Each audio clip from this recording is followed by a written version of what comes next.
औज़ुबिल्लाहि मिनश्शैतानिर्रजीम बिस्मिल्लाहिर्रहमानिर्रहीम। Good morning to all the student of 9th class.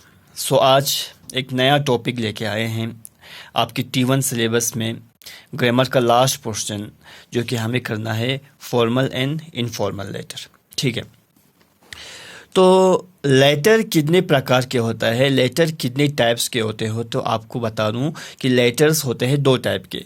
एक को कहता है फॉर्मल लेटर और दूसरे को कहता है इनफॉर्मल लेटर, और ये दोनों जो है आपके सिलेबस में मौजूद है। ठीक है, फॉर्मल लेटर्स किसको कहते हैं? फॉर्मल लेटर्स वो लेटर है राइट फॉर ऑफिशियल पर्पस। आप किसी ऑफिस में लिख रहे हैं तो उसको फॉर्मल लेटर कहते हैं। फॉर एग्जांपल, आप कलेक्टर को लिख रहे हैं, write to editor, write to manager, write to director, write to principal.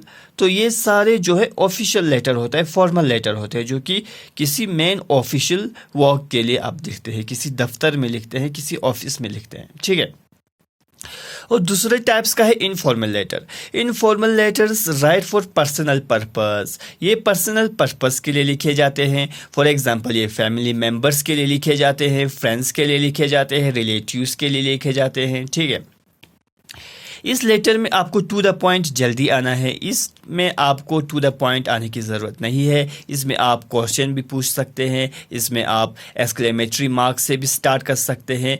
ठीक है, तो इसमें आप फ्रीली लिख सकते हैं, जैसे कि आपने व्हाट्सएप पे चैट करते हैं, इसी तरह से इनफॉर्मल में अभी यानी कि ये पैटर्न इसमें भी होता है। अभी जो है फ़िलहाल जो है अभी इंस्टाग्राम आ गया, व्हाट्सएप आ गया, इनकी वजह से इनफॉर्मल लेटर कम ही लिखते हैं। हम अपने दोस्त को, हम अपने फैमिली मेम्बर्स को हम व्हाट्सएप के थ्रू मैसेज भेज देते हैं, यानी कि ये कम हो गया है। फिर भी इसका एक अलग फॉर्मेट है, इसका एक अलग फॉर्मेट है, आपको जानने की ज़रूरत है, जो कि एग्ज़ाम के लिए आपको ये याद रखना है। ठीक, तो पहला हम फॉर्मल लेटर के बारे में आपको बताएंगे। मैंने पहले ही बता दिया कि फॉर्मल लेटर ऑफिशियल पर्पस के लिए लिखे जाते हैं और इन सारे चीज़ों के लिए लिखे जाते हैं, कलेक्टर के लिए, एडिटर के लिए, मैनेजर के लिए, डायरेक्टर के लिए, प्रिंसिपल के लिए, एक्सेट्रा एक्सेट्रा।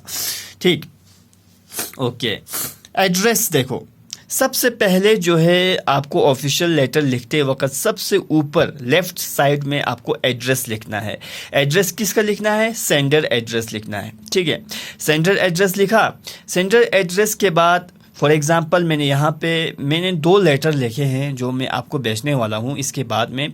तो फॉर एग्जांपल आपको क्वेश्चन ऐसा आ सकता है, you are Masuma residing in Kharul, write a letter to the collector of your district for imposing restriction या ban on the use of loudspeaker। ये मखसूमा है, खरुल में रहती है, और ये डिस्ट्रिक्ट मैजिस्ट्रेट को लेटर लिख रही है कि उसके एरिया में जो लाउड स्पीकर बहुत शोर करता है, तो उसके ख़िलाफ़ कंप्लेन कर रही है। तो सबसे पहले यहाँ पे क्या किया, मखसूमा ने अपने एड्रेस लिखा, खरुल ब्रोक कारगिल लद्दाख। ठीक है, यानी कि सेंटर एड्रेस सबसे ऊपर लिखा। ओके, इसी के साथ आपको एक लाइन छोड़ना है, एक लाइन छोड़ के आपको डेट लिखना है, और डेट किस फॉर्मेट में लिखना है? इस फॉर्मेट लिखना है। फॉर एग्जांपल, आज डेट है 3 मई 2021। आप इस तरह से नहीं लिख सकते 3.05.22, नहीं, आपको इस फॉर्मेट में लिखना है। 3 मंथ का नाम MAY में 2021, डेट का फॉर्मेट आ गया इस तरह से। ओके, डेट के बाद आपको लिखना है 2। ठीक है, लेफ्ट साइड में आपको लिखना है 2, इसी डेट के नीचे एक लाइन छोड़कर आपको 2 लिखना है। 2 के बाद कोमा लगा के यहाँ पे फॉर एग्जांपल पहले जो मैंने आपको एक क्वेश्चन दिखाया था मासूमा वाले में, उसमें कलेक्टर लिखना है, उसमें क्योंकि वो डिस्ट्रिक्ट मैजिस्ट्रेट को लिख रहा है, और यहाँ पे to the collector, to the editor, यहाँ पे रिसीवर का एड्रेस लिखना है। ठीक है, रिसीवर का एड्रेस लिखना है, टू द एडिटर का एड्रेस या कलेक्टर का एड्रेस, ये सब लिखना है। फॉर एग्जांपल, यहाँ पे लिख दिया है मैंने to the collector Kargil district Ladakh UT Ladakh, या ये हो गया आपके जो DC का जो रेजिडेंस है उसका एड्रेस मैंने लिखा, तो यहाँ पे आपने रिसीवर का एड्रेस लिख दिया। ठीक है, उसके बाद आओ बेटा सीधा सब्जेक्ट पे, एक लाइन छोड़ के आपको सब्जेक्ट लिखना है। सब्जेक्ट हमेशा कहाँ से स्टार्ट करना है? Regarding ban on loud speaker. ठीक है, रिगार्डिंग से स्टार्ट करना है आपको। Regarding ban on loud speaker, for example यहाँ पे लाउड स्पीकर को बैन करने के लिए लिखा है, तो यहाँ पे इसने सीधा लिखा regarding ban on the loud speaker. Loud speaker पे बैन लगाना है, इसलिए लिखना है। आपको सब्जेक्ट लंबा नहीं लिखना है, सब्जेक्ट जो है टू द पॉइंट लिखना है, बिल्कुल शॉर्ट लिखना है और इस तरह से लिखना है, regarding ban on loud speaker. Regarding से आपको शुरू करना है, ठीक है। या regarding health condition of your locality, regarding sanitization of your locality, regarding water facility of your locality। अब regarding के साथ स्टार्ट करना है आपको, ठीक है। इसके बाद सल्यूटेशन। सल्यूटेशन जो है रिस्पेक्टेड सर या रिस्पेक्टेड मैडम लिखना है, ठीक है। रिस्पेक्टेड सर या रिस्पेक्टेड मैडम लिखा, उसके बाद कॉमा लगा के इसी के नीचे सबसे पहले आपको स्टार्ट किस तरह से करना है, I would like to draw your kind attention. यहाँ से आपको स्टार्ट करना है। कोई भी लेटर लिखा हो, कोई भी आप लिख रहे हैं, फॉर एग्जांपल वाटर के रिलेटेड, या प्रिंसिपल को लिखा है, या कलेक्टर को लिखे, या एडिटर को लिखे, या डायरेक्टर को लिखे, या मैनेजर को लिखे, किसी को भी लिखे, आपको यहाँ पे स्टार्ट किससे करना है ताकि उनको अच्छा लगे पढ़ के। I would like to draw your kind attention, ठीक है ना। फॉर एग्जाम्पल मैंने यहाँ पे लिख दिया है, I would like to draw your kind attention towards nuisance caused by the use of loud speaker. I am a student of class 10th। My board exam is getting closed.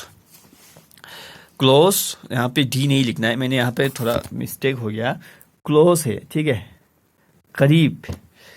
Close, all the students of class 10th are busy in their preparation for exams.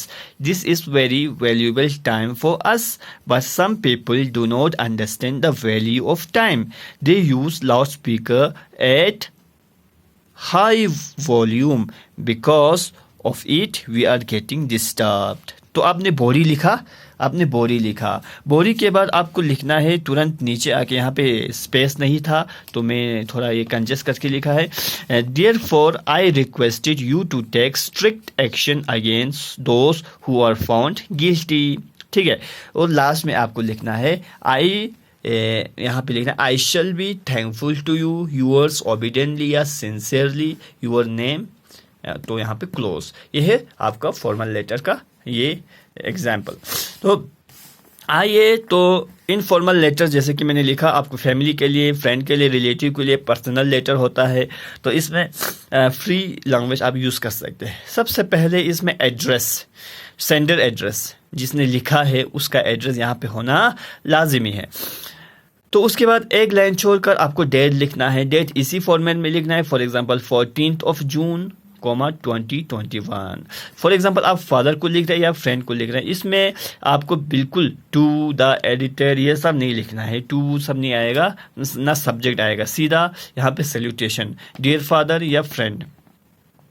तो start किससे करेंगे, for example उसमें हमने start किया था, I would like to draw your kind attention, लिखा था कि नहीं लिखा था, तो इसमें आपको लिखना है, I am fine here and hope you also be fine there. तो स्टार्ट करने का तरीका इस तरह से आप लिख सकते हैं, आई एम फाइन हियर, मैं ठीक हूँ, उम्मीद करता हूँ कि तुम भी ठीक होंगे जहाँ वो रहते हैं। फॉर एग्जाम्पल इसका भी मैंने एक एग्जाम्पल यहाँ पे आपको लिखा है, एक लेटर लिखा है। फॉर एग्जाम्पल यहाँ पे आप देख सकते हैं, you are Abbas residing in Silmo, Kargil. Write letter to your friend Adil for inviting him to come to Silmo in summer vacation and spend some days with you. तो इस तरह से सबसे पहला सेंडर का एड्रेस, यानी कि सेंडर जो लिख रहे हैं उसका एक, फॉर एग्जाम्पल K2G सिल्मो कारगिल लद्दाख, उसके बाद आज का डेट आ गया 3rd May 2021। तो एक लाइन छोड़कर मैंने सीधा लिखा डियर फ्रेंड आदिल, ठीक है। अब डियर फ्रेंड आदिल के बाद कैसे स्टार्ट किया, I am fine here and I hope that you will be fine and cheerful there. After 2 months your vacation, summer vacation is about to begin. I would be very happy if you come to Silmo and spend your summer vacation with us. My family would be very happy. I will wait for you. So please write when you are coming. हो गया ये आपका body. Body के बाद तुरंत आपको thanking you लिखना है। यूअर्स फेथफुली इसमें नहीं आएगा तो आप लिख सकें यूअर लविंगली अब्बास। अगर आप अपने फादर को लिख रहे हैं तो यूअर लविंग सन अब्बास। ठीक है, तो ये हो गया आपका इनफॉर्मल लेटर का। एक लेटर मैंने लिखा है और फॉर्मल का मैंने पहले आपको लिखा दिया, और इन दोनों का मैं फ़ोटो खींच के आपको भेज दूंगा, और इन दोनों लेटर को अपनी कॉपी पे लिखना है। ठीक है, और ये जो रूल्स जो मैंने बताया है उसको भी अपने कॉपी पे लिखना है। ठीक है, तो जिस डेट को आपको दिया गया है, जिस डेट को आपको कॉपी चेक करने के लिए बोला गया है, उस डेट को आपको कॉपी चेक कराने के लिए लेके आना है, और कंप्लीट आपका फॉर्मल इनफॉर्मल लेटर तक आपका कंप्लीट होना चाहिए। ठीक है, thank you, that's all for today, thank you, have a nice day.